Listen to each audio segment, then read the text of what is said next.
Good morning. This is Joshua Landis and Mona Yacoubian talking about the breaking events in the Middle East, Egypt and the greater Middle East, and then Lebanon as well. And I'll introduce myself first. Joshua Landis, Director of the Center for Middle East Studies at the University of Oklahoma. And over to you, Mona.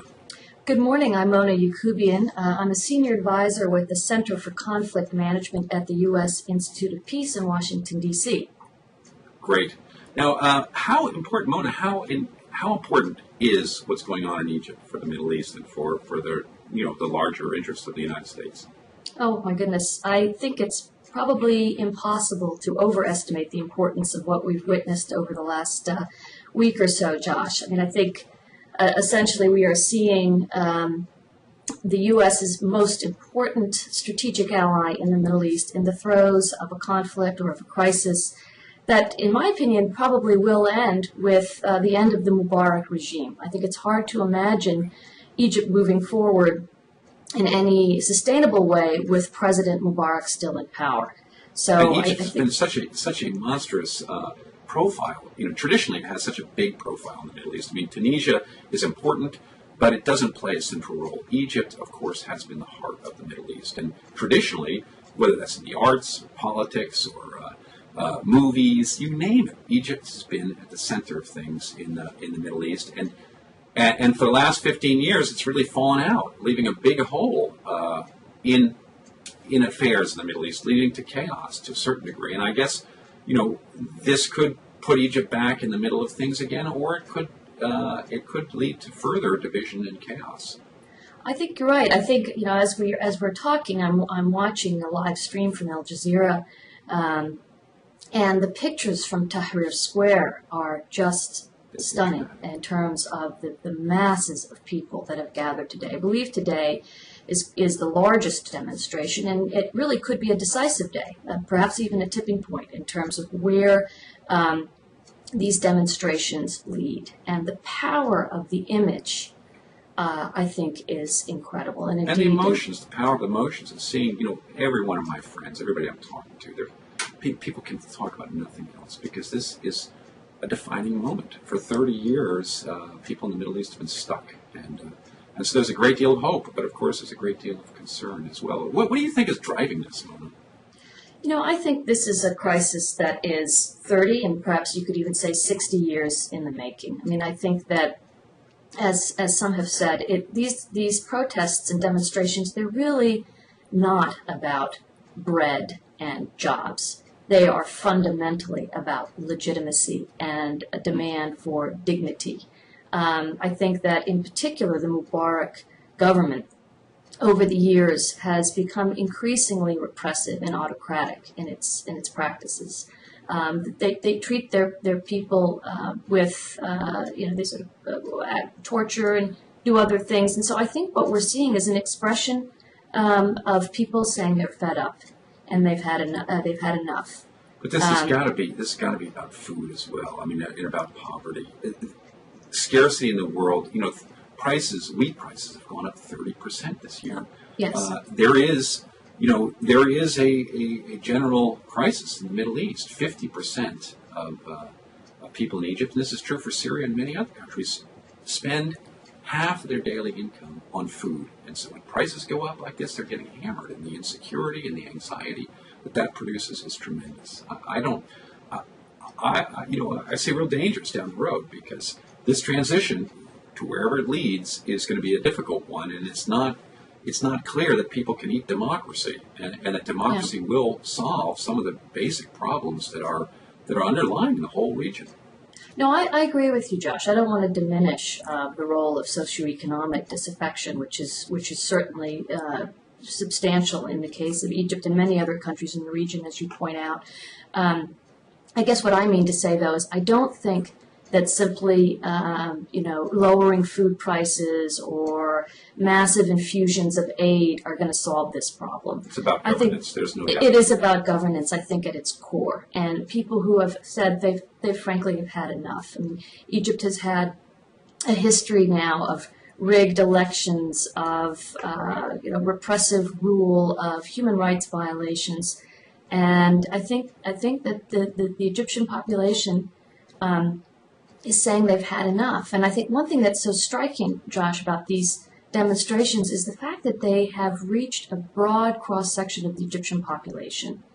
You don't necessarily see the Islamists or the Egyptian Muslim Brotherhood at the forefront. I think they're certainly playing an increasing role. But what I think has been so striking, having watched these unfold over the last several days, is the fact that it seems to be encompassing Egyptians from all walks of life. And to that extent, I think it is a genuinely popular uprising. It is. Now, where do you think it's going to lead? And do you think the military will step aside and allow for democratic political forces to emerge and to go through this messy process of trying to sort out who's who in Egyptian society and what role they should play in leading? Well, I'll be curious what you think about this as well, because I think I'm not sure any of us really have the answer. But I think what's critical, or what's clear, is that the role of the military is going to be essential in terms of determining what Egypt's transition looks like. And they've certainly given us some very important indicators of where they are. I think the announcement last night, for example, their pledge not to fire on demonstrators today is very significant. Yeah. I think it's a signal to the Egyptian population and, frankly, to the world that this is not going to be another Tiananmen. This is not going to be put down by brutal repression. Yeah. Right. I think so. I think they're looking. The Egyptian military, I think, is poised to play a critical role in helping to move Egypt forward. But the big question, and again, I want to hear your views both on the military and then the other question of who will fill this vacuum. Mohammed al-Baradei, who has sort of become anointed as a representative of the opposition, such as it is, I don't think really has the deep-seated roots in Egypt and Egyptian society. He's basically lived outside of the country for 30 years to play a sustainable role in leading some kind of opposition or new government. So, Muslim Brotherhood, tell me a little bit, where do you think? Do you think they're going to emerge as leaders, or do you think that they're going to just be one of many? Hard to know. I mean, I do think they are a significant force. They're the most organized opposition force in a country, again, that has been under some fairly brutal repression. So that therefore secular opposition groups have really had very little ability to play a significant role. The Muslim Brotherhood, by contrast, has played an important role by virtue of its charitable networks, etc. They've been hardworking, dominant players in the political scene. They're better organized than most other groups, and I think one should expect them to play an important role. Now, I think like most other Muslim Brotherhood groups, this is true in Syria and it's true throughout the Middle East, there's been a big evolution over the last 40 years. And in the last 20 years, and leaders throughout the Middle East have I think, come to understand they can't lead society on their own. And that they need to make coalitions, and that they need to use the democratic process. That the democratic process is actually good. Yes. It's good for Egypt, it's good for Islam, and it's good for the people of the Middle East, because it will avoid the kind of pressures that have built up in Egypt. Now, that's the hope. And, of course, there's a lot of illiberalism in the Middle East, and you don't know what's going to happen. And that's why I think the stakes are very high, and why Americans and American leadership is so anxious about this. I would agree. I do think it's important, though, not to overplay the role of the Muslim Brotherhood. I think there's a lot of, you hear a lot here in the United States, fears of an Islamic fundamentalist regime coming to power, replays of Iran, and so forth. I think it's a little more nuanced than that. And again, as with many countries in the Arab world, Islamist parties typically poll about 20-25% of the population in terms of who supports them. I think that's probably the case in Egypt as well. And I think they've also signaled some very important indicators about their intentions. And by that I mean they've been careful not to be at the forefront of these demonstrations. They've talked about the need for bringing in democracy. They've talked about the need for establishing rules of the game and having free and fair elections and so forth. Now, of course, talk is one thing and actions is something else, but I think we need to be careful not to overplay, at least at this point, the role of the Brotherhood. Now, what does this mean for America? I mean, obviously, American leadership is quite divided on this, and there seems to be plenty of voices and differences of opinion. Give us what are the broad schools? How do you see this breaking out for America? Well, I think that the Obama administration's approach to this in some ways kind of demonstrates the very delicate balance and the very difficult issues that lie ahead for us. I mean, on the one hand, as I noted at the beginning, Egypt has been perhaps our most staunch, most powerful, most important ally in the Arab world. To think of, quote unquote, losing Egypt, I think is significant. On the other hand, we have talked a lot about the need and the importance for political opening in the Arab world. And so I think the Obama administration has found itself sort of taking a very delicate middle road between not seeming to push Mubarak out, for this would signal, I think, to our other allies in the region as well that our support may be shaky, and that's important. But at the same time, not be shown as being on the wrong side of history.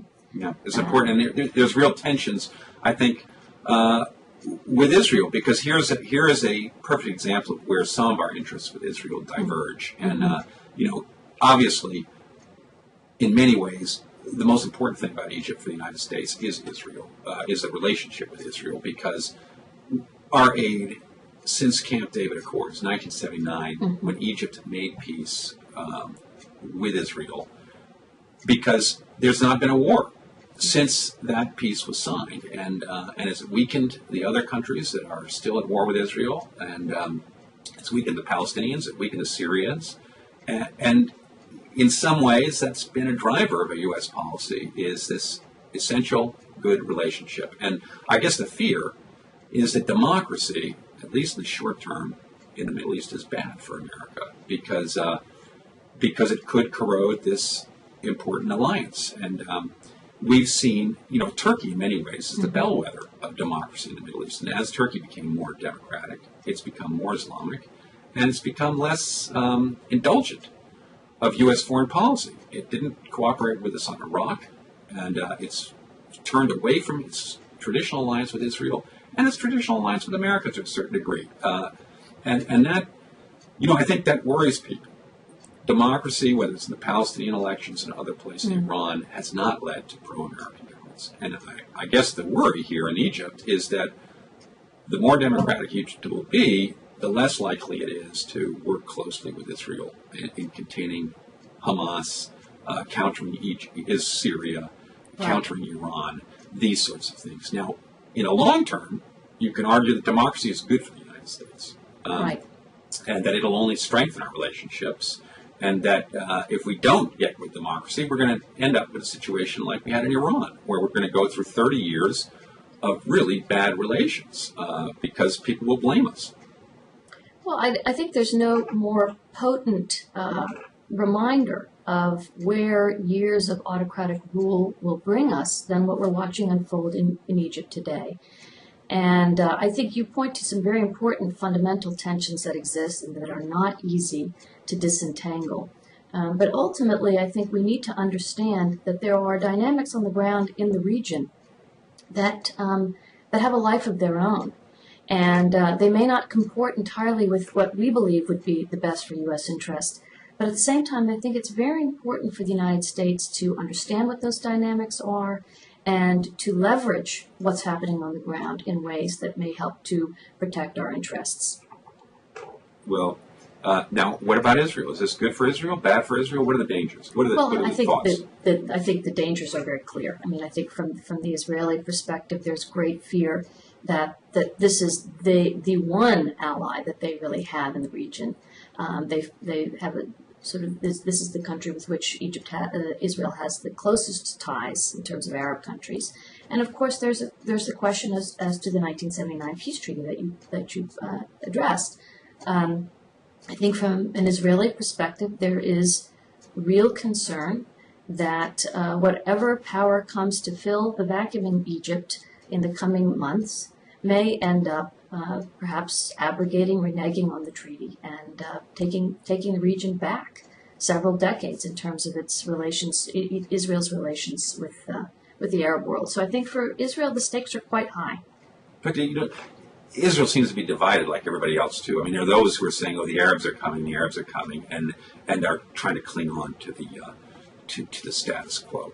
But then, the left would say, "Well, democracy is good for Israel. Israel's been lamenting the fact that it's the only democracy in the Middle East, and it doesn't have anybody to talk to, and that only democracy can lay the foundation for Israel's ultimate acceptance in the region." Mm-hmm. And then I think there's a third, perhaps more cynical outlook, which is that, look, at Arab division and weakness is good for Israel. As long as the Arabs are confused, and here we're going to see Egypt, which, even if it's not a pro-Israel ally, may fall into chaos and a little bit like Iraq. Introduce, you won't have a government for a long time. There's going to be chaos amongst the different things. And this has been really one of, I suppose, a lot of Israelis point at the fact that Arab inability to rule themselves properly, to cooperate, to come together, has been a boon for Israel, because it means that they can do what they want, and they can disregard the Arab world, which is weak and in tatters. And I suppose that that's a possibility as well. Yeah, I'd be surprised if there were those in the Israeli government that look fondly upon what's happening. I think, like all of us, they, I'm sure, are concerned not only about where things go in Egypt, but also the extent to which what's happening in Egypt has an impact on other countries in the Arab world. And we're seeing today, for example, already in Jordan, that King Abdullah essentially dismissed his cabinet and is responding to calls for political reform and so forth. And so, do you think that's going to be genuine? Do you think it's going to be deep felt, or do you think he's just playing for time and doing a little rope-a-dope? Well, it's a great question. It's hard to know. I do think clearly what's happened in Egypt has caught the attention of other leaders in the Arab world. Now, how seriously they take the threat and how willing they are to genuinely implement reforms, I think only time will tell.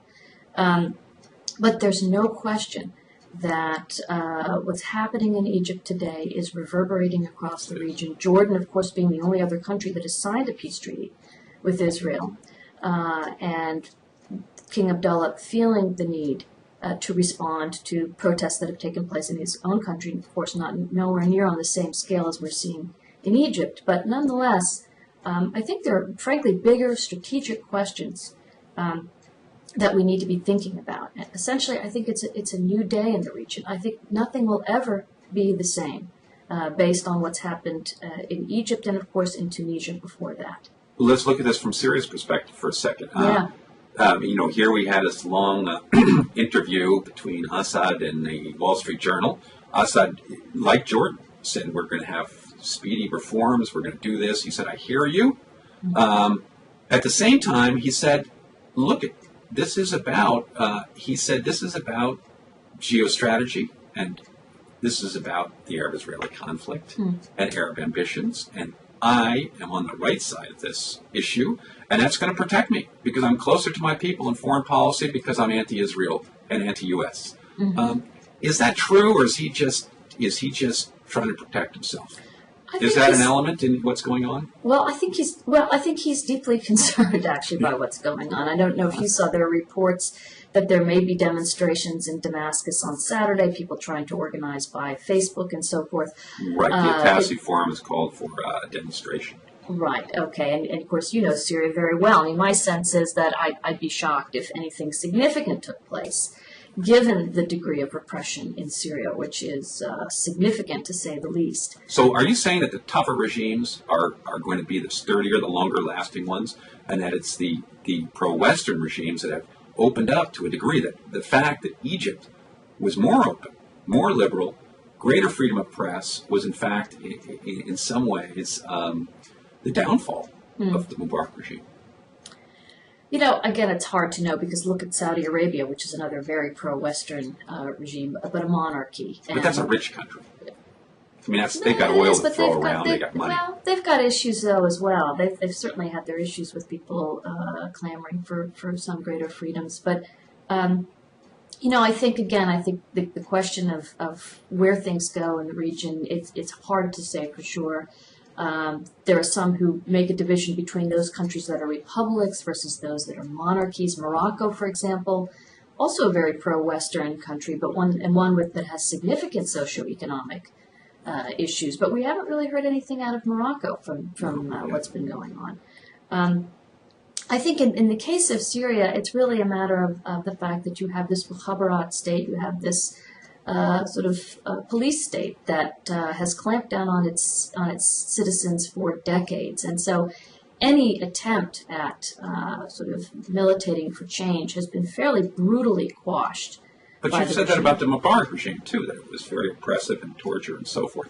Well, it was, but we had the military that's played this key role of deciding not to stand in on the side of the regime. Right. And so you think that would be different in Syria? You think the Syrian I think it could be, yes. I mean, I'd have a hard time imagining even that kind of momentum taking place, those numbers of people being mobilized. So why will the elite, and the military stand with the president in Syria and not in Egypt? Well, I actually think that the elite is standing with Mubarak, but it's the military that's playing a critical role. And again, I think the numbers are so different. I think that the socioeconomic differences. I mean, the pictures of rank and file conscripts, and remember, it's an all conscript army in Egypt as it is in Syria, but the rank and file essentially standing with the demonstrators rather than impeding them. I think a big factor in Syria has got to be Iraq, and I think there's a great deal of conservatism in both Jordan and Syria because those are the two countries that have absorbed the Iraqi refugees. Right. They've been traumatized by what's happened in Iraq. The sectarian violence, the fact that instability and regime collapse led to real serious civil war and 4 million refugees and endless turmoil. And nobody wants to be like Iraq. And I think that's going to cause Syrians have lost their self-confidence in themselves, in their ability. Democracy looks bad if you look at Iraq. It looks chaotic. It looks dangerous. It looks like a recipe for civil war. And so I think that's caused Syrians, I don't think it's just a matter of repression in Syria, although there is certainly a high degree of that. But I think that Syrians are very worried, and they're going to want to look and see how Tunisia and Egypt plays out before they just jump into the fire. Well, I think you put your finger on a very important point, which is that, Egypt's population and Tunisia's relatively homogenous. There is a small Christian minority, Coptic minority in Egypt, but relatively homogenous. That's certainly not the case in Syria. No, it isn't. And the Alawites, who dominate the military and the security regime, and of course the president, Bashar al-Assad, is an Alawite. This is a small, heterodox Muslim sect that is not considered to be Muslim by many fundamentalists and many Muslims. And so this leads to a situation not unlike Iraq, where a minority ruled, the Sunnis, of course, in Iraq's case. But once the government collapsed, there was real revenge taken out on the Sunnis. Many of them fled. The Christians, of course, fled because they became most vulnerable. So the ethnic divisions in Iraq led to civil war and to the former elites taking a real pounding. And I think in that sense, the military and the security forces, at least those that are Alawite, will stand by this regime. Very different from Egypt, because the Egyptian army, the Tunisian army, they both know that if the president falls and the family around him falls, they're going to be fine, because whatever comes next is probably going to, 99% of those military people are going to keep their jobs, they're going to have their pay, and they're not going to starve. Whereas in Syria, as in Iraq, things could be very different. They could be really shoved down to the bottom of society very quickly. And I think that leads to a very different dynamic and a lot more insecurity in a country like Syria. I would agree with you. And I think, again, the question of sectarian tensions is a significant one in Syria, certainly next door in Lebanon, and on the other side in Iraq. And I agree with you. I think that dynamic is a very important one that plays a determining role in where those countries go. I think the ideological aspect does play a role. It's not, I don't think, the driving force in this, what's happening here. But I think that, Assad is reminding everybody, look, I've stood against America, I've stood against Israel, I've stood for these Arab causes. Now, obviously, that's, the food And poverty, the lack of participation, the humiliation that many Syrians feel because they don't have a role in society, just like the Egyptians. They've been kept marginalized from the whole political process for a long time now, and that makes people angry. At the same time, Assad does not have the he stood with some popular causes, which makes him, in popularity polls, at least in the greater Middle East, much more popular than people like Mubarak or the Tunisian leader. And in fact, he's one of the more popular Arab leaders if you take, broader popularity polls. But that's, it still comes in at like 14, 15, 16, 17%. Well, and people like Ahmadinejad are as high as he is. And Nasrallah, of course, always edges him out a little bit. So the anti-Americans are the most popular leaders in the Middle East, and there's got to be a role in that. And I think he's taking some. Now, let's turn to the other question, though. I think that for Syria, the collapse of the Mubarak regime has many positives, and if they can, if Syria can avoid the social tumult, there's a big upside for Syria. And I think that the leadership in Syria is looking at this with a lot of excitement. And in the geostrategic plane, that if Mubarak should collapse, they believe that this is going to strengthen Syria a great deal in the larger Middle Eastern balance of power. And it's going to possibly lead to renewed peace talks with Israel, because Israel will feel anxious of not having friends and being isolated. Right. America will be anxious because it's going to be isolated with Israel, and only Israel will be one of its last friends in the region, because it's going to alienate the Egyptian people by not taking a clear stand. That this is going to be good for Assad. Israel will have to feel vulnerable and have to open up dialogue with Syria once again, and that could lead to them getting back to Golan. I don't think that that's going to really pan out, because I think Israel is tremendously powerful with the balance of power. It is skewed so in favor of Israel that even a revolution in Egypt is not going to really balance things out for Syria. But of course, it balances things a little bit more and gives Syria more hope that they're on the right track in this sense, and that they can hang on to the Golan issue, and that maybe they'll get it back someday. Well, I was going to ask you, though, I think that what's happening in Egypt today, from Syria's vantage point, has a double-edged quality. On the one hand, I think there is concern about this notion of popular revolt, popular uprising in the Arab world, first in Tunisia, now in a country as large and powerful as Egypt. And certainly, I think President Assad has some concern about that, hence his announcement that he's going to implement reforms. On the other hand, as you rightly point out, I think from a regional perspective, they see a realignment in the region, perhaps with the fall of President Mubarak, should it happen. And then this could only be to Syria's advantage. My question for you, though, is earlier you talk about how President Assad likes to say, being anti-American, anti-Israeli, etc., endears him to his people and therefore somehow maybe insulates him. And yet we are also talking about the possibility of a renewed Syrian-Israeli track. Right. So how do you square those two seeming... Well, it's not anti-American per se. It's not because they hate Americans because they're white people or they're over there. It's because America helps Israel displace Palestinians and keep Syrian land that's been occupied against international law. And that this is very unpopular with Syrians and with Arabs in general. They don't like to see what's happening to the Palestinians. It hurts them. And when governments, like Egypt's government, is pro-American, helps to contain and lock up Hamas and the Palestinians in Gaza, this is very unpopular. And so, in that sense, it adds another element to why the Mubarak regime is unpopular. And pro-American regimes are unpopular. It's not because America's America. It's because America's following bad policies in the Middle East that hurt Arabs, and it hurt Syria in particular. And so, in that sense, a weakened America and a weakened Israel is good for Syria. Mm-hmm. It's good for the balance of power.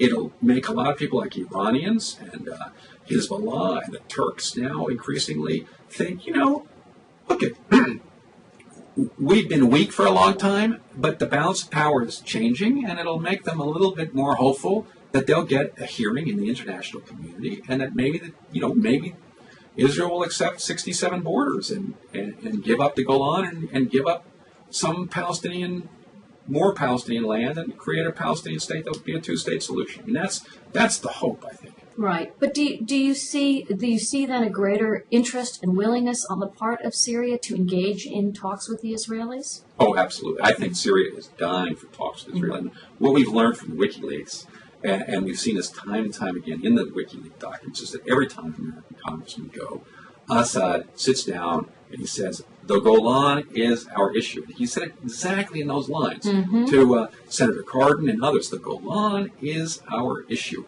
And he says, we want peace. Now, you're trying, he always says, the Americans are, he used the metaphor of, look, we need an entirely new suit for the Middle East. We need a whole new look. You can't just try to patch up the relationships that are there. We're not going to give up our support of Hezbollah and Hamas, what you call terrorist groups, what we call liberation groups. We're not going to give up those two as long as we don't have the Golan. We have to get the Golan. We have to solve the problems of occupied territory and boundaries according to international law. Right. As long as that doesn't happen, we're going to be supporting resistance. And you're going to be sanctioning us and trying to have economic warfare on us and trying to starve Syrians. And you can't do that. And we're going to win. We're going to support Hezbollah because the Arabs are angry, and it's going to generate anger. And that's the Syrian point of view. And now you can say, well, that's just because Syria is a Ba'athist regime and it's run by a minority. And, people say this kind of thing, that it has to have a war with somebody because it's an illegitimate regime. Yeah. But I don't believe that. I believe that it's that Syrians genuinely care about the Golan Heights. They genuinely care about these issues and settling their borders, and that they want peace. They know that they're weak. They know that Israel is probably going to win this and keep the Golan Heights. But they keep on hoping, and they haven't lost hope yet. And but I think they would cut a deal because I think it would make Syria stronger. It would help lift the sanctions. It would get the country moving ahead, and Assad could solve a lot of these problems, like food and legitimacy. And I think it would make him a hero with his people if he got the Golan back. I totally agree with you on that. I think the question, though, is Lebanon. And the extent to which I would agree with you that I think in exchange for the return of the Golan, the full territory returned back to Syria, the Syrians would need to somehow rein in Hezbollah, certainly stop. Yes. They've said they would do that. They said, but here's the Assad question. tells all these people, our relationship with Hezbollah and Hamas will change. He Right. called Hamas an uninvited guest in Syria. Right. Now, he's not going to cut relations with them. He's not going to cut off Palestinians or the Shiites of Lebanon. But he can change the relationship, which is not giving lots of arms and asking them to disarm to a certain extent. Of course, he needs them. He needs their influence in Lebanon. He needs Shiites to be friendly to Syria and to vote pro-Syria in Lebanese elections. Right. He's not going to hurt them, but he can change that basic, he doesn't need them to be an armed group. He does, as long as he's fighting Israel for the Golan. Then he needs a weak Lebanese state, a strong Hezbollah that can hurt Israel. I totally agree, but I think the question is, if in fact, let's just envision a world in which the Syrian-Israeli track is rejuvenated, and as we both know, they came fairly close in the past to actually reaching an agreement. But my question to you would be, given the change in the power dynamics next door in Lebanon, with Hezbollah essentially ascendant in ways that are really we have not seen before, does Syria maintain the influence that it would need to have in order to, in effect, deliver Hezbollah, if you will, or deliver Lebanon? Or are we not in a different world in which Hezbollah really certainly is the preeminent player on the ground in Lebanon, but also its relationship with Syria has changed somewhat as a result of its enhanced power inside Lebanon? I don't really believe that. I think, of course, there is a dynamic like that. I think Syria, Iran, Hezbollah are a tight triumvirate here in the region. They're working together for common goals. Now, obviously, America and Israel have been trying to split up that group, and they think they can divide and conquer.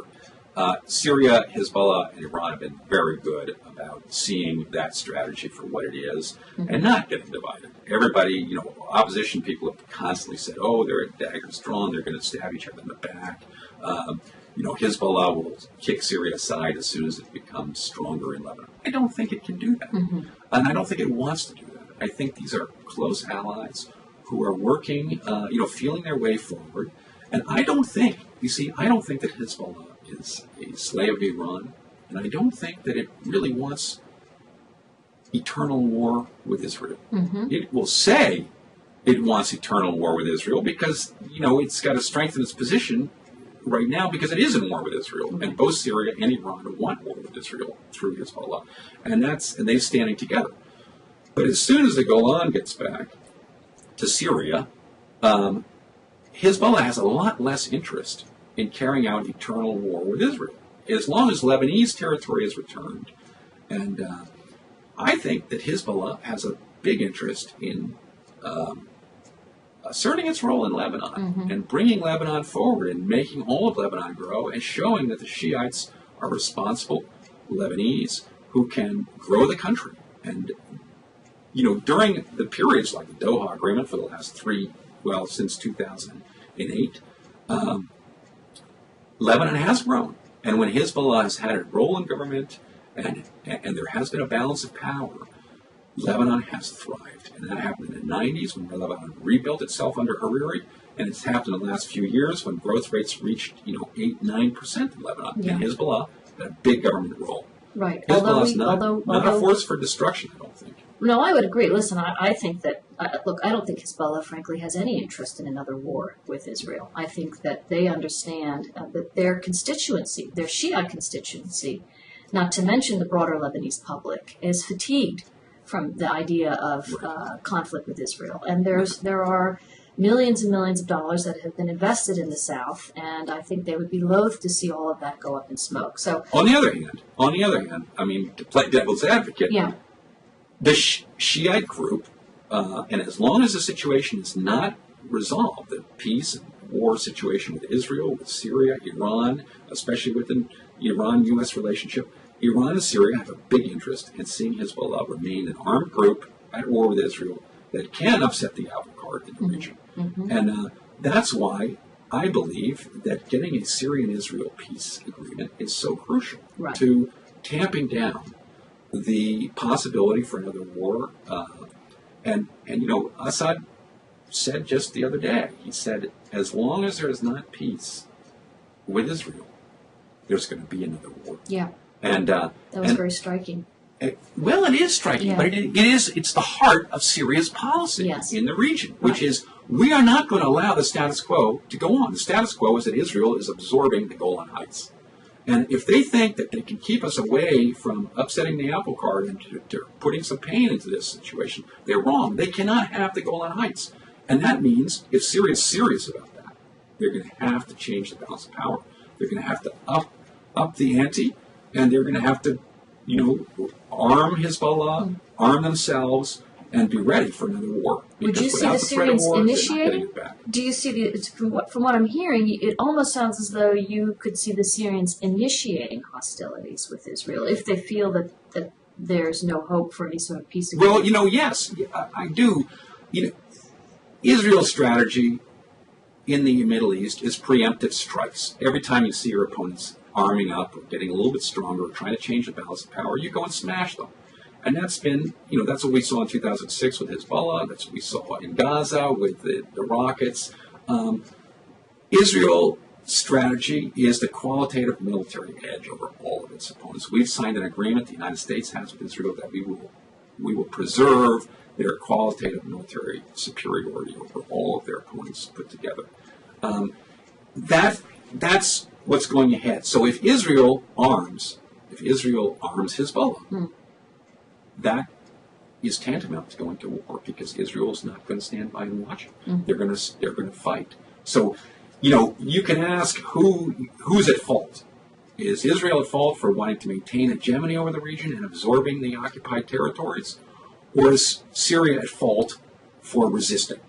And that's the problem. And America's definition, of course, is that Syria is at fault for resisting because it's terrorism and they're a terrorist supporting state.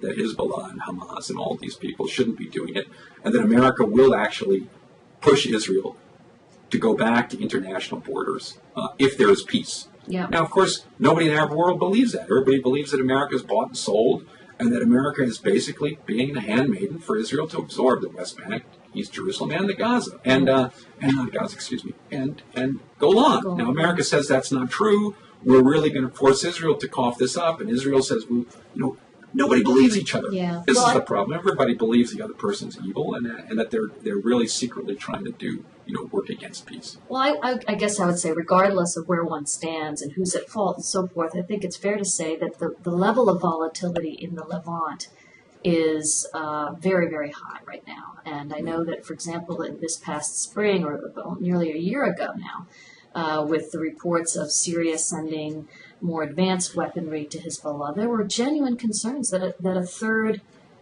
Israel-Lebanon war could break out. And I think the consensus is that if and when another war breaks out between Israel and Lebanon, this war will be far, far more expansive than what happened in July of 2006, which was a 32-day war. This is a war that would encompass not only the whole of Lebanon, but could well include Syria. Syria. And I think it will, because, Syria, in order to give Hezbollah more backbone in this and to up the ante against Israel, has, in a sense, had to tighten their defensive posture with Hezbollah. And I think Hezbollah has made that a demand. It's saying, if you're going to, you can't push us out front and let Lebanon get pounded and us get pounded and take all the blame. If you want us to be stronger and risk changing the balance of power with Israel, you have to tighten your defensive agreement and take some of the risk too. And Israel, Israel recognized this. And the foreign minister came out and said, the next war is going to involve Syria, and we're going to pound Syria. And the Assad household, he actually, he threatened. He said the Assad household will not survive the next war. He laid it on a line. Right. So we know the stakes are much higher. At least the rhetoric is a lot higher, and usually that leads to the stakes being a lot higher. And so you're right. The next conflagration will be bigger, and all sides understand that. And I think that's one reason why we haven't seen any outbreak of violence on the Lebanese or Syrian border for the last 4 years, since 2006, because the stakes are much higher than they were before. Well, I think we're in a state of strategic deterrence on both sides. I think both the Israelis and the Lebanese, that is Hezbollah, and then by extension Syrians, understand that clearly the Hezbollah has rearmed to a significant extent and may well have fairly sophisticated weapons, which the Israelis are very well aware of. So I think both sides are loath to get into another war. But it's an unstable deterrence. Because both sides are looking to get the edge, and I think that the Syrians believe that they're on a roll. Turkey has come behind them. Lebanon, they've gotten the upper hand in Lebanon. That the Mikati government that's now being put in place is good for Syria. That Egypt now, if it falls, and Tunisia having fallen, could lead to governments that are more sympathetic and more anti-Israel, better for Syria. More anti-American, better for Syria. That there is, that Iran is going to get out of these sanctions, that the world and China, the rise of China, Russia, India, other players, whether it's Brazil, Turkey, all of this is good for Syria, for changing a balance of power. It's bad for America and Israel. And Syria really looks at it in one of these sort of zero-sum games. And that may not be the case, but that's what Syrians are hoping. And it's one reason why they're willing to up the ante and why they're hanging on to the Golan issue, because they don't think it's dead, and they think that they have a future out there. That may be wishful thinking, but I think that's what's going on in Damascus. Well, there's one other issue we haven't touched on, and I know we're maybe coming close toward the end of our hour, but and that is the UN Special Tribunal for Lebanon, which is another hot-button issue, one that it brought down the government in January. The whole Lebanese government collapsed because of it. That's right, and that's actually the second time that's happened. The first time that it happened was in November of 2006. So lay out the issues for us with that. Well, I think that what we're seeing and what we've seen over the last few weeks is this crescendoing of a crisis that has really been years in the making. I mean, the tribunal goes back. It was established in May of 2007 via a UN Security Council resolution under Chapter 7 of the UN Charter. But it was established that way because of the deep divisions within the Lebanese political arena over whether or not there should be a tribunal investigating the murder of former Prime Minister Rafik Hariri and 22 others. So because the Lebanese couldn't come to their own agreement, the Lebanese government at the time, headed by Saad Hariri, the son of, or I guess at that time, sorry, it was oh goodness, now I'm of course drawing a blank, but Senora, Prime Minister Senora. Yes. But the point being that that the Lebanese looked to the outside to establish this tribunal. It has been now operating in various ways, first through investigatory committees and so forth, but now has been moving closer and closer toward actually issuing indictments. And it's widely believed that Hezbollah will be named in those indictments. Yes, that's what Hezbollah was told. That's exactly. So that sets up the conflict that I think we could well see happen in Lebanon in the coming months. And indeed, a few weeks ago, the concern wasn't so much about Tunisia or Egypt, but that Lebanon could descend into another civil war. Right. I think those concerns are a bit overblown, but I do think we're seeing a high degree of tension and volatility inside Lebanon revolving around this special tribunal. But the success in the Syrians and Hezbollah putting forward a candidate, Najib Mikati, who's a big billionaire like Saad Hariri, $2.5 billion. Mm-hmm. He's a very successful businessman from Tripoli, a Sunni, certainly not in the pocket of Hezbollah or Syria, but someone who's had very close relationships, has a close business relationship with Syria, with the telephone business. That came forward very quickly. Well, I think that the problem, though, there is that while it came about via a parliamentary vote, so therefore it completely it falls within the parameters of what the Lebanese constitution calls for, there is a deep concern by the Sunni community that, in fact, their interests aren't being represented, that Prime Minister Mikati is not the real leader of the Sunni community. That leader is Saad Hariri. And so that hence the difficulties and the tensions that we find Lebanon in. Because if one community, a very important community, feels that it is being disenfranchised, that its interests aren't being represented, that is a recipe for all kinds of instability. And that's what we've seen in Lebanon, is because it's very hard to get the three legs of the stool all working together. And Mikati, of course, in the last few days has been sitting with the leaders of the Lebanese forces and Kataib, the two major March 14th opposition Christian groups. Right. And he's been wooing them because right. he thinks if he can get the Shiites, the Christians together, and he's got half the Christians with Aoun, but he wants the other half to at least join in the government, and then he can represent a sort of rump Sunni community that he can, they can do an end run around Saad Hariri, right. and the majority of Sunnis who stand behind him, and clearly what we've seen, and I think this is very striking in Lebanon, once again, is that the communities have stood behind their leaders, that Saad Hariri has the majority of the Sunnis. Now, the Christians are the people in play here in many ways, because the Shiites are standing behind Hezbollah and their leaders. The Sunnis are standing by Hariri. Now, Mikati can snatch a certain percentage from them, and he's a respected guy. The Saudis are clearly, who are very important in this whole Lebanese soup, are playing riding the fence. The Saudis, are divided because their king is not well, and they seem to be very divided about how to move forward. They want to work with Syria.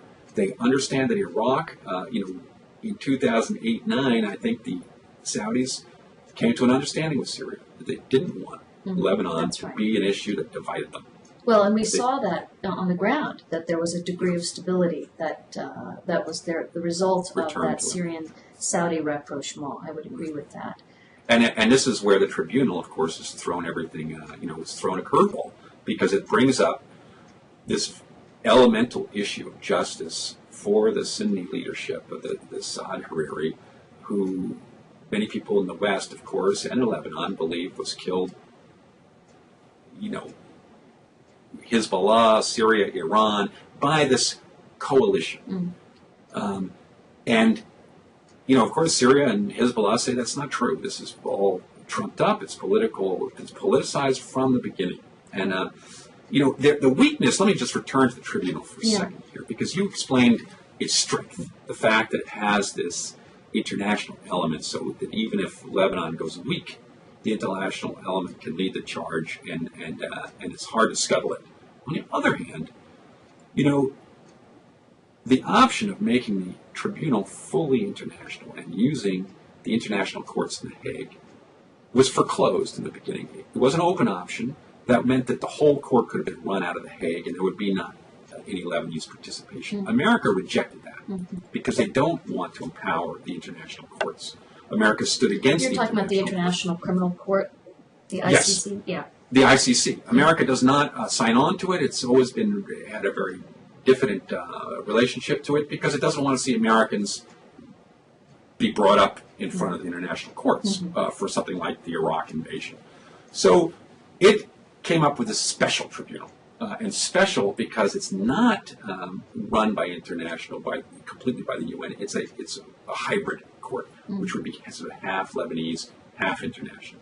Now that makes the court weak because if Mikati can get a government together, in theory, Hezbollah could pursue its strategy, which is to get the Lebanese government to say we will not participate. Right. Well, that's certainly their demand. That is their demand. And should the Lebanese government do that, the court would collapse in many ways because it is a two-legged beast. It's Lebanese and international. They would have to, in a sense, redefine the court. Well, I think I would differ with you a bit on that. Yeah. Even Hezbollah has acknowledged that regardless of whether or not there's Lebanese sponsorship of the court, it will continue. And that's very clear. The Lebanese are responsible for 49% of the funding and the international community 51%, but it's been made very clear that they could get the additional funding, even if they withdrew Lebanese judges, even if they, essentially ceased all cooperation.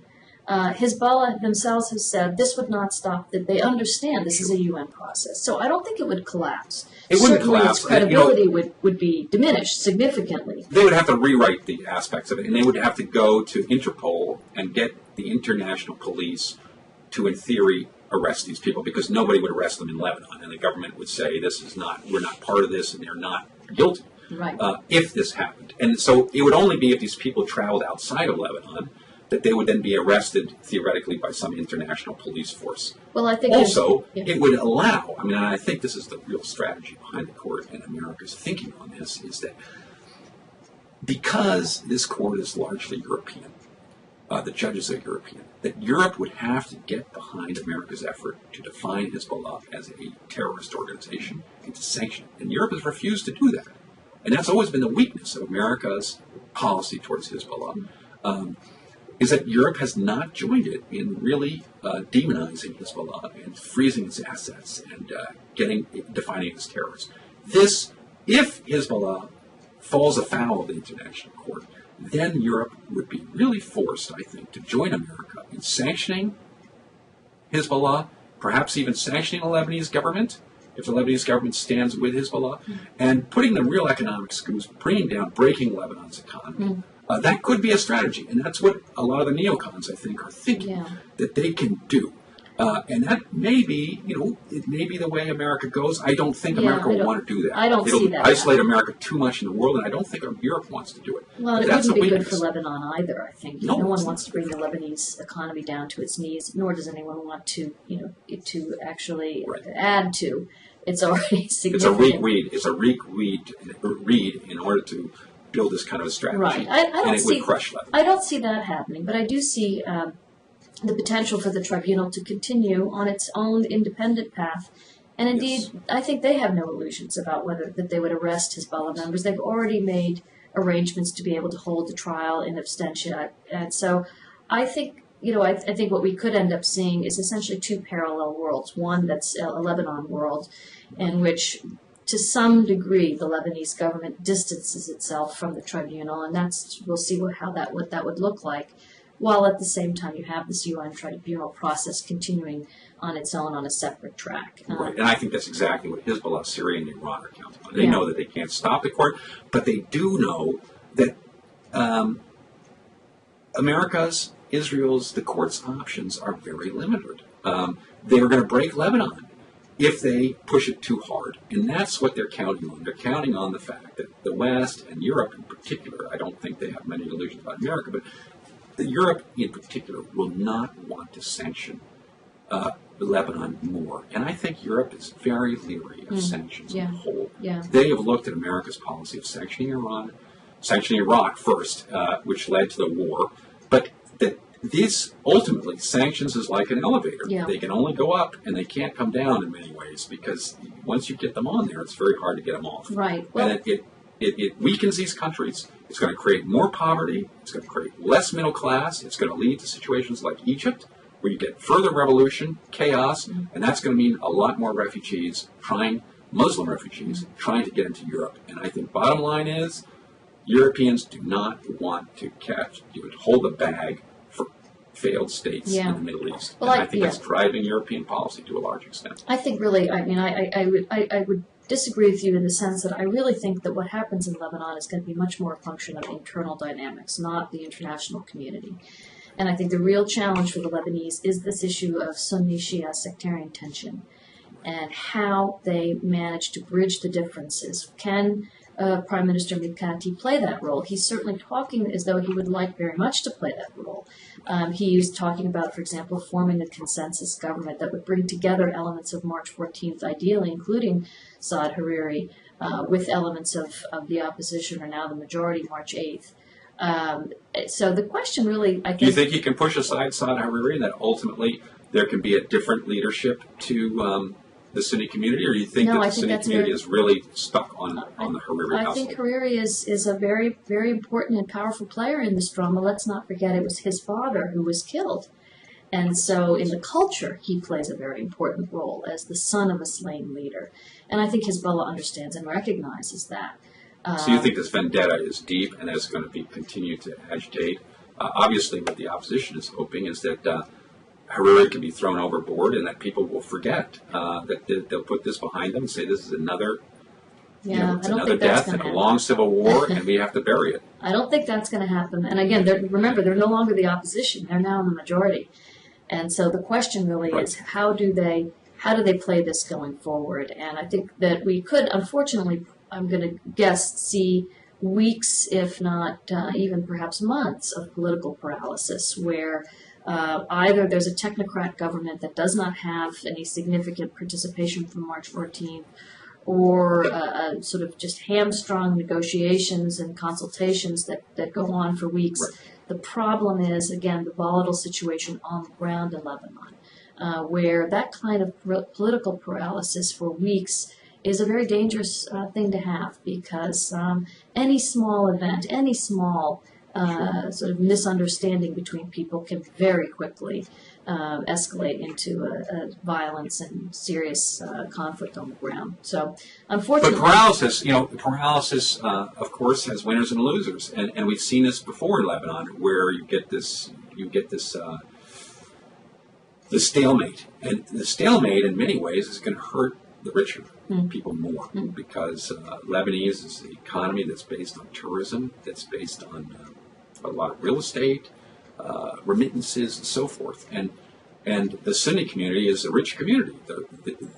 The March 14th coalition of Christians, of wealthier Christians, and Sunnis are going to be hurt more by paralysis. Right. In some ways, this is a game that Hezbollah can play. Because they're the poor group, they don't get hurt as hard by paralysis and an economy that's not doing so well. Well, actually, the Shia community has had a very significant upswing in its fortunes, and in fact, some of the poorest Lebanese are in fact Sunni. But I think the issue really is that this paralysis, as you rightly point out, does not help the Lebanese economy. They've already seen a slight downtick in growth and so forth as a result of the instability of the last several Lebanon's weeks. hostage, once again, to this Arab-Israeli conflict. Right. All the more reason why the United States needs to throw its energy, and Israel too, behind trying to sort out these border issues, get Syria off their back.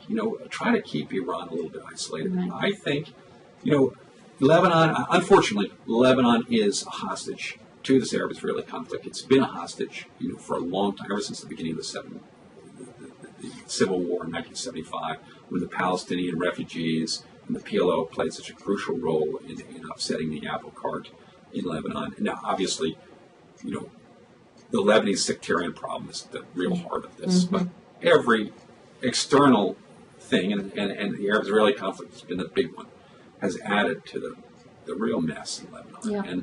And ultimately, the way out of this is not to micromanage things. The way out of this is to lay a larger framework of peace in the region. Yeah, I totally agree with you. Yeah. I think that's the challenge, I think, going forward, as we watch events unfold in Egypt and elsewhere. But unfortunately, America has, seemed to withdraw. America seems to have really gone AWOL on the Arab-Israeli peace conflict the process. It seems to have given up and said, we can't do this.